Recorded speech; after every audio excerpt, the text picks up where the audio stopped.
Assalamualaikum warahmatullahi wabarakatuh. Oke, seperti biasa sebelum dilanjutkan cerita pedang King Dao-nya, bantu Mimin tekan tombol like dan berkomentar.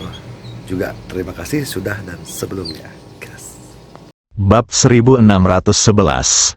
Aku, Ye Guan, bersumpah demi darah. Gu Pan menoleh ke arah Ye Guan dan berkata dengan suara gemetar, "Kakak Ye, apa maksudmu dengan ini? Jangan menakut-nakuti aku." Ye Guan menatap kota yang sunyi di depannya dengan ekspresi yang rumit. Menakjubkan, sungguh menakjubkan. Kupikir kuil pusat adalah batas mereka, tetapi sekarang tampaknya bukan itu masalahnya. Ekspresi Gu Pan sangat jelek. Apakah kamu mengatakan bahwa kuil dewa ini juga milik mereka? Ye Guan mengangguk. Orang-orang Pan kuno mati rasa. Mengikuti ini saudara Ye, saya dipukuli lebih dari 3 kali sehari. Ini keterlaluan. Pada saat ini, sebuah penghalang misterius tiba-tiba muncul di sekitar mereka, yang langsung mengunci area tempat mereka berdua berada. Melihat pemandangan ini, Gu Pan berkata dengan suara yang dalam, "Saudara Ye, Anda adalah utusan Tuhan. Apakah mereka akan memberontak?" Ye Guan terdiam. Dia sebenarnya sedikit bingung. Apakah orang-orang ini benar-benar akan memberontak? Salah, Ye Guan tiba-tiba berkata, "Jun Yu, apakah kamu akhirnya menyadarinya?" Pada saat itu, tiba-tiba terdengar suara pelan dari belakangnya. Ye Guan dan Gu Pan menoleh dan melihat bahwa orang yang datang adalah Jun Yu. Di sebelahnya berdiri seorang pria misterius berjubah hitam. Pria berjubah hitam itu sepenuhnya tertutup jubah hitam, seperti hantu, sangat aneh, dan Ye Guan dan Gu Pan sama sekali tidak bisa merasakannya.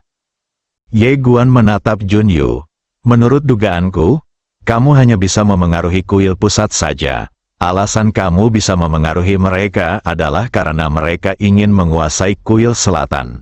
Tapi aku tidak menyangka kamu bahkan bisa memengaruhi kuil para dewa." Jun Yu tertawa, "Itu mengejutkanmu, bukan?" "Salah."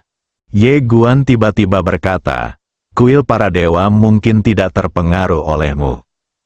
Alasan mengapa kuil para dewa menargetkanku adalah karena Murong.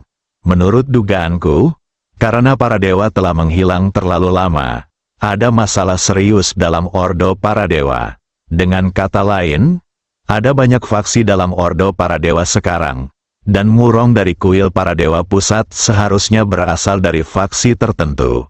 Kuil para dewa menargetkanku hanya karena mereka berada dalam faksi yang sama dengan kuil para dewa pusat. Sedangkan untukmu..." Saat dia berbicara, matanya menyipit, "Kamu seharusnya punya identitas lain." Gu Pan menatap Ye Guan dengan penuh keheranan namun juga sedikit kagum. "Oh sial, adik ini otaknya jago banget." Di kejauhan, senyum di wajah Jun Yu berangsur-angsur menghilang. Dia menatap Ye Guan, seperti yang diharapkan dari putra raja pendukung yang dulunya paling kuat. Dia benar-benar memiliki otak yang bagus. Mendengar kata-kata Jun Yu, Ye Guan mengerutkan kening dalam dan merasa bingung. Pada saat ini, suara tepuk tangan tiba-tiba datang dari gerbang kota di dekatnya. Ye Guan dan Gu Pan menoleh dan melihat seorang lelaki tua berjalan perlahan menuju gerbang kota. Lelaki tua itu mengenakan jubah yang indah. Meskipun rambut dan janggutnya semuanya putih, dia tampak sangat energi. Orang tua itu menatap Ye Guan dan berkata sambil tersenyum, "Perkenalkan, aku adalah penguasa Istana Dewa Selatan. Namaku Si Zong." Ye Guan mengangkat segel para dewa dengan tangan kanannya. "Para dewa tidak mengenalimu lagi, bukan?" Si Zong melirik segel dewa dan berkata sambil tersenyum, "Meskipun aku tidak tahu metode apa yang kau gunakan untuk meniru aura dewa, aku yakin segel dewa milikmu itu palsu." Ye Guan tersenyum dan bertanya, "Mengapa kamu begitu yakin?" Si Zong berkata, "Sepertinya kamu tidak cukup tahu tentang peradaban dewaku. Tentu saja, aku bisa mengerti bahwa beberapa hal, belum lagi orang luar, bahkan orang-orang di dalam peradaban dewa tidak tahu banyak. Kalau begitu, izinkan aku memberitahu kamu. Apakah kamu tahu sudah berapa lama para dewa menghilang? Ye Guan mengerutkan kening. Si Zong berkata dengan lembut, para dewa telah lama menghilang. Dan bahkan jika para dewa ingin menurunkan dekret, itu bukan untukmu. Lagi pula, kamu memang seorang penghujat, bukan?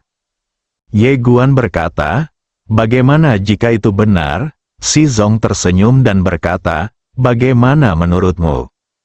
Ye Guan tertawa, aku mengerti segalanya. Di sampingnya, Gu Pan tampak bingung, saudara Ye, apa yang kamu mengerti? Si Zong menatap Ye Guan dan berkata, aku juga penasaran. Apa yang kamu pahami? Ye Guan menatap si Zong. Para dewa menghilang, tetapi peradaban para dewa masih ada.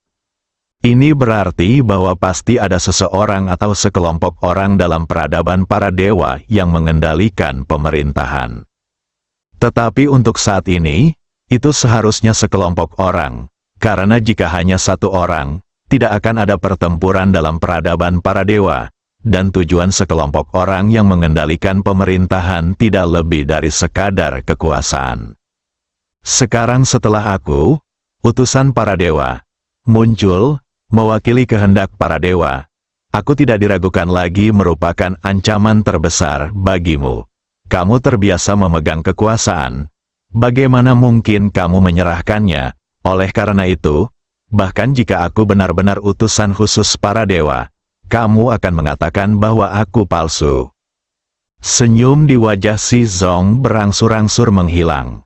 Ye Guan berkata dengan lembut, peradaban dewa mungkin sudah busuk sampai ke akar-akarnya. Tuan Ye, si Zong tiba-tiba tertawa dan berkata, aku agak penasaran, bagaimana kau bisa memalsukan aura seorang dewa? Kau bahkan mampu menipu Dewi Suci. Ye Guan tersenyum dan berkata, orang tua, aku tahu bahwa meskipun kamu adalah penguasa istana dewa, seharusnya ada pejabat di atasmu yang lebih tinggi darimu. Izinkan aku bertanya kepadamu. Jika aku katakan, jika aku benar-benar seorang utusan dewa, apa yang akan kamu lakukan? Si Zong menyipitkan matanya sedikit. Ye Guan melanjutkan, atau apakah menurutmu orang di atasmu benar-benar dapat mengalahkan para dewa pada akhirnya? Aku percaya bahwa orang di atasmu pasti tidak dapat mengalahkan para dewa.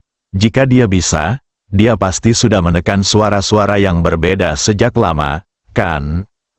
Si Zong tidak mengatakan apa-apa. Ye Guan menambahkan, kamu mengatakan bahwa aku menipu suster dewa. Ini adalah ujian tersendiri. Ini membuktikan bahwa kamu juga sedikit salah, karena kamu tahu bahwa suster dewa tidak semudah itu untuk ditipu, kan? Si Zong menatap Ye Guan dan masih tidak mengatakan apapun. Ye Guan melanjutkan, aku tidak sedang menyombongkan diri, tetapi pernahkah kau melihat orang semuda aku yang begitu hebat? Gu Pan, Zong Xin, Ye Guan melanjutkan, kau pasti penasaran juga. Aku masih sangat muda. Mengapa aku begitu kuat, dan pedang di tanganku? Mengapa bahkan senjata dewa pun tidak dapat menandinginya? Kau telah memikirkan semua ini. Tetapi kau tidak memiliki jawaban. Tidak, seharusnya ada jawaban. Tetapi kau tidak berani mengakuinya dalam hatimu. Jawabannya adalah, aku memang utusan dewa. Karena hanya jawaban ini yang dapat menjelaskan keraguan dan dugaan dalam hatimu. Benar atau tidak? Gu Pan, si Zong hanya menatap Ye Guan tanpa berkata apa-apa. Di sisi lain, Junyu mengerutkan kening. Ye Guan tidak berkata apa-apa lagi. Dia merentangkan kedua telapak tangannya, dan pedang King Xuan serta segel ilahi terbang di depan si Zong. Si Zong menatap segel ilahi dan pedang King Xuan di depannya, masih terdiam. Tetapi hatinya yang awalnya tenang sudah beriak. Pedang itu sama sekali bukan pedang biasa. Pedang itu jauh lebih unggul daripada senjata dewa. dia telah melihat banyak sekali benda dewa di kuil dewa. Tetapi dia yakin tidak ada satupun yang dapat dibandingkan dengan pedang di hadapannya. Jauh dari itu. Nafas di dalam segel dewa memang merupakan nafas para dewa. Tentu saja, dia tidak 100% yakin, karena dia hanya bersentuhan dengan kehendak para dewa, dan nafas ini sangat mirip dengan kehendak para dewa. Ye Guan berkata, "Senior, sekarang setelah kamu mencapai level ini, kamu harus memahami bahwa batas atas pencapaian seseorang dalam hidup ini seringkali terkait dengan pilihannya. Sekarang, saatnya bagimu untuk membuat pilihan. Pilih untuk terus tunduk kepada orang-orang tua di atas, atau pilih untuk mengikuti niat awalmu, percaya kepada Tuhan, berjuang untuk Tuhan, dan mati untuk Tuhan." Si Zong perlahan mengangkat kepalanya dan menatap Ye Guan. Mengapa dewa tidak muncul? Ye Guan sudah menduga pihak lain akan menanyakan pertanyaan ini. Jadi tanpa ragu-ragu, dia berkata langsung, "Penegakan hukum penangkapan ikan." Penegakan hukum penangkapan ikan, pupil mata si Zong tiba-tiba mengecil.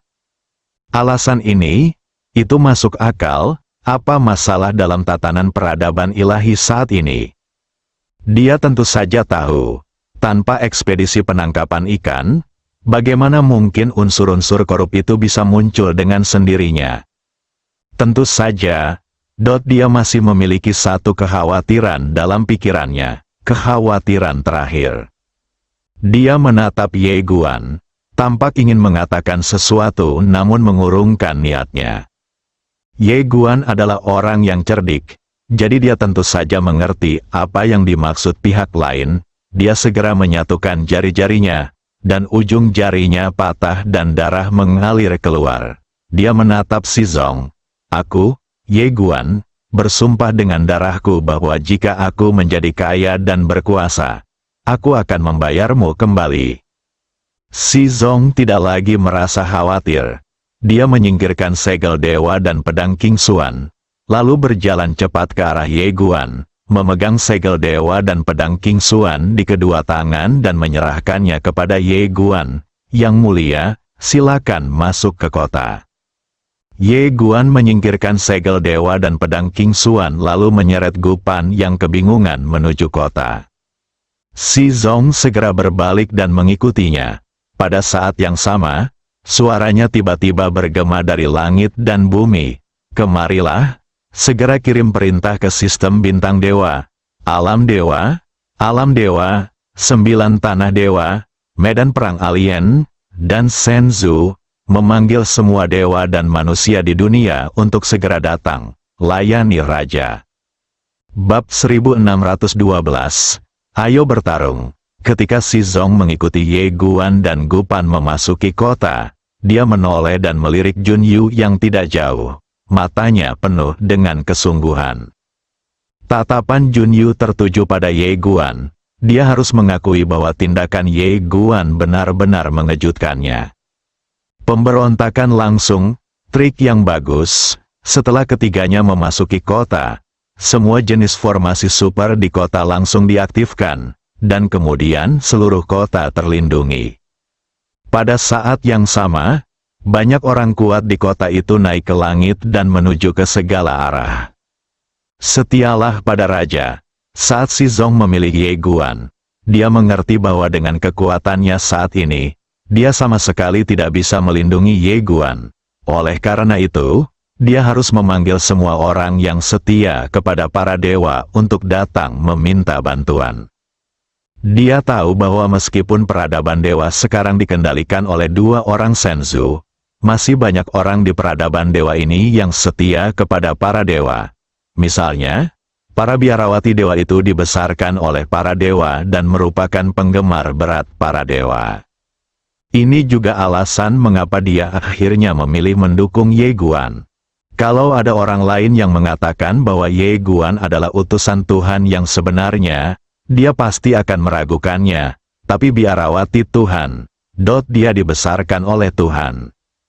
Bagaimana Anda bisa mengakui kesalahan Anda? Tentu saja, baginya, itu juga merupakan pertaruhan. sangat berisiko, tetapi dia tahu betul bahwa dia tidak punya pilihan lain. Jika dia tidak memilih Ye Guan, dia harus memilih yang di atas. Dalam hal ini, mengapa tidak memilih Ye Guan? Jika Ye Guan adalah utusan Tuhan, maka dia pasti akan menang. Jika tidak, itu akan lebih mengerikan. Jika benda suci yang menentang surga tersebut tidak diciptakan oleh dewa, itu berarti kekuatan di balik Ye Guan. Sulit dipercaya, aku bahkan tidak bisa membayangkannya. Ayo kita lakukan. Sepanjang jalan, Shizong terus memberi perintah. Dia telah memobilisasi semua orang kuat di kuil dewa. Selain itu, semua formasi besar diaktifkan pada saat ini. Ribuan formasi super tersebar di langit di atas seluruh kota. Formasi-formasi itu tergantung di langit, padat dan sangat cemerlang. Shizong segera mengatur agar penduduk kota pergi. Karena jika perang pecah, penduduk kota kemungkinan besar akan menjadi umpan meriam. Orang-orang di kota juga merasakan ada yang tidak beres saat ini. Oleh karena itu, ketika mereka menerima perintah Shizong, mereka tidak ragu sama sekali dan melarikan diri keluar kota seperti orang gila. Di luar kota, Junyu menatap ibu kota suci Nanming di depannya dengan formasi yang sepenuhnya aktif. Tatapannya masih tenang. Dia tidak terburu-buru sama sekali. Permainan catur ini baru saja dimulai. Di kota, Shizong segera mengatur agar Ye Guan dan Gu Pan menyembuhkan luka-luka mereka. Ia menyediakan tempat latihan dengan energi spiritual yang sangat kaya bagi mereka. Selain itu, ia juga menyediakan banyak obat-obatan suci penyembuh, yang semuanya merupakan barang-barang bagus dari kuil para dewa. 2 jam kemudian, di ruang pelatihan, tubuh Ye Guan telah pulih, dan jiwanya, yang sebelumnya rusak parah, kini kembali normal. Dia melihat apa yang ada di tangannya. Di tangannya ada botol giok emas dengan 2 pil merah emas di dalamnya. Ini adalah barang penyembuhan ajaib yang diberikan kepadanya oleh Shizong. Alasan mengapa dia dapat pulih begitu cepat adalah semua berkat pil-pil ini. Tidak hanya itu, dia merasa bahwa kekuatan obat dari pil-pil itu telah tersimpan di dalam tubuhnya. Lain kali dia terluka, efek obatnya akan secara otomatis bekerja dan terus menyembuhkan tubuhnya. Dengan bantuan ramuan ini, kekuatan tempurnya dapat ditingkatkan setidaknya 20%.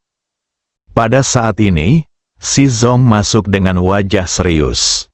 Ye Guan menatap Shizong, kepala istana Si, apakah Anda punya lebih banyak ramuan ini?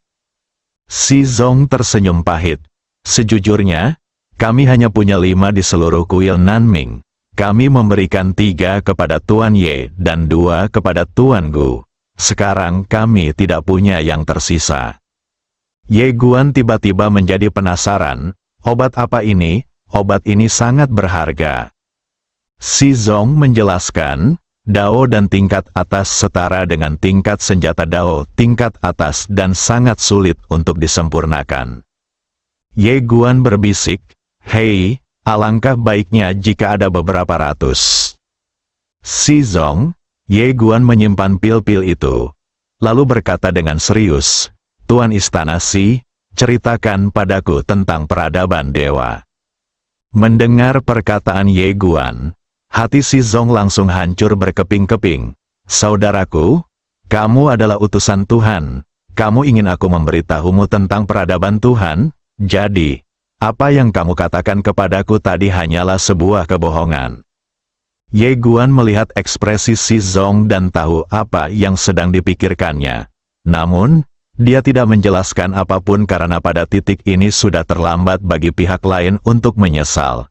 Yang bisa mereka lakukan hanyalah saling mendukung dan melangkah maju di jalan yang sama.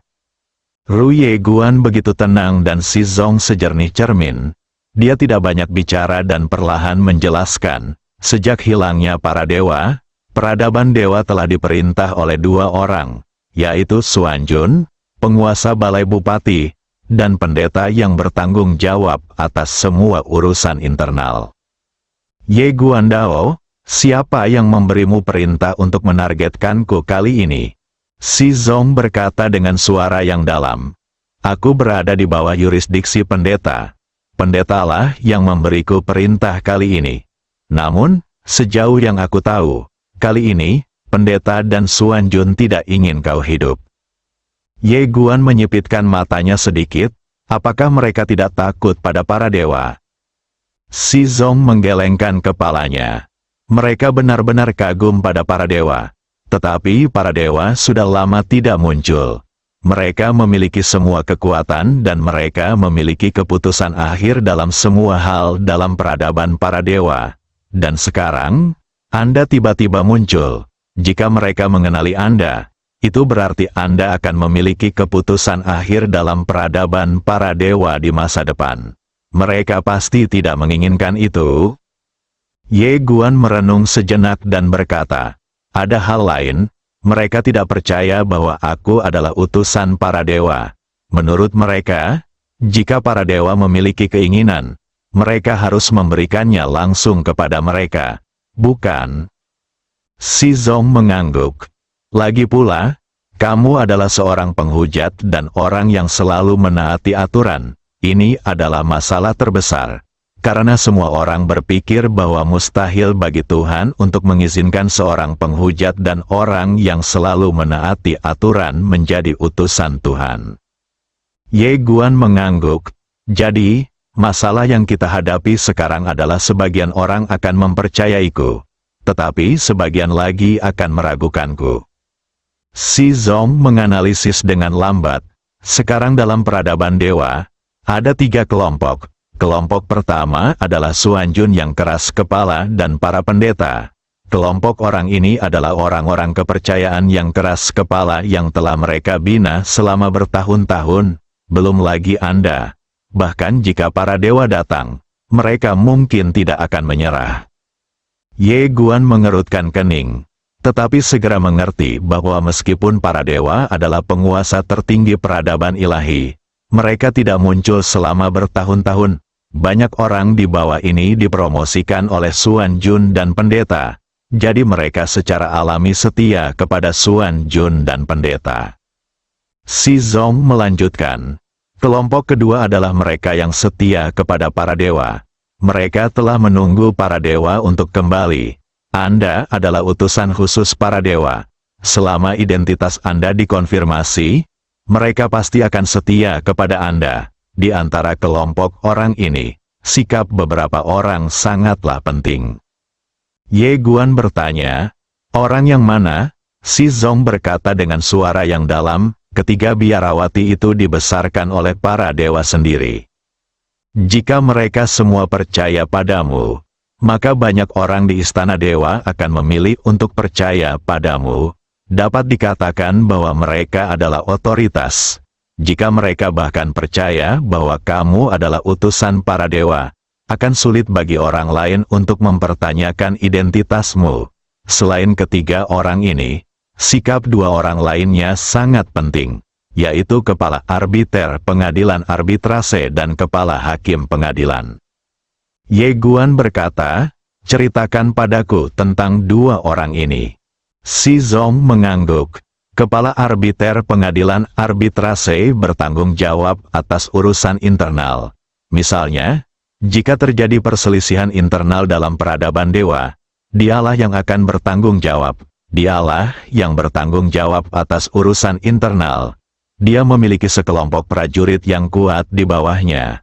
Mereka ditinggalkan oleh para dewa. Mereka adalah penjaga arbitrase. Para penjaga arbitrase ini sangat kuat.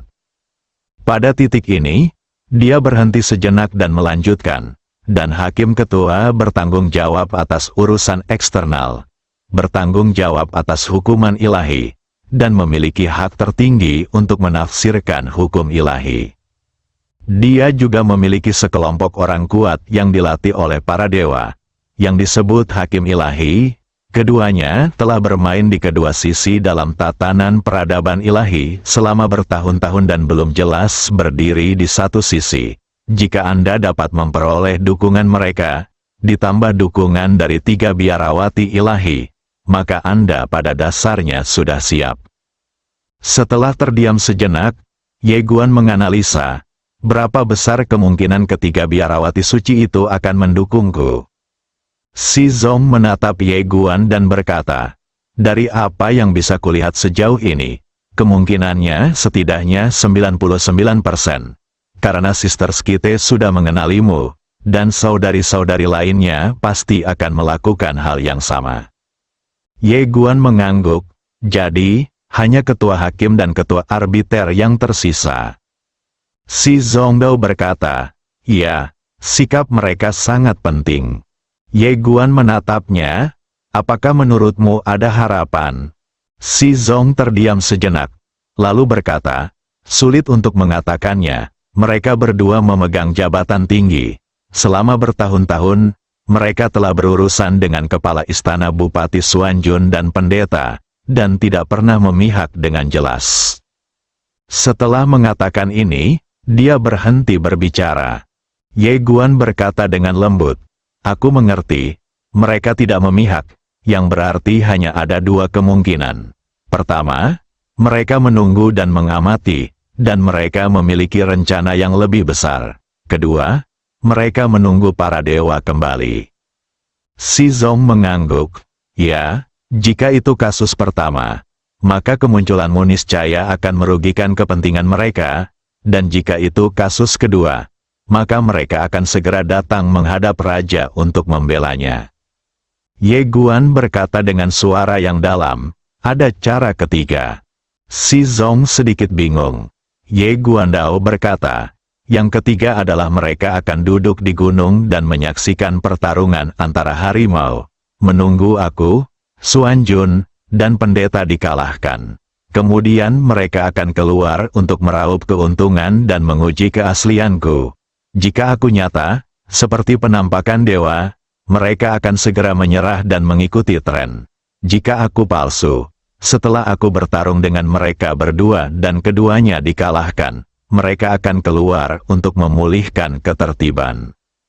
Ketika Si Zong mendengar analisis Ye Guan, wajahnya tiba-tiba menjadi gelap. Melihat ekspresi Si Zong yang khawatir, Ye Guan menepuk pundaknya dan berkata sambil tersenyum, jangan khawatir, semuanya berada di bawah kendali para dewa. Si Zong terkejut ketika mendengar ini. Yang mulia, Dewi, Ye Guan tampak tenang. Kali ini para dewa ingin melihat seberapa kacau peradaban ilahi ini. Si Zong segera menghela napas lega. Alasan ini masuk akal. Pada saat ini, Ye Guan panik. Ada begitu banyak orang yang ingin memberontak dalam peradaban ilahi. Bersambung.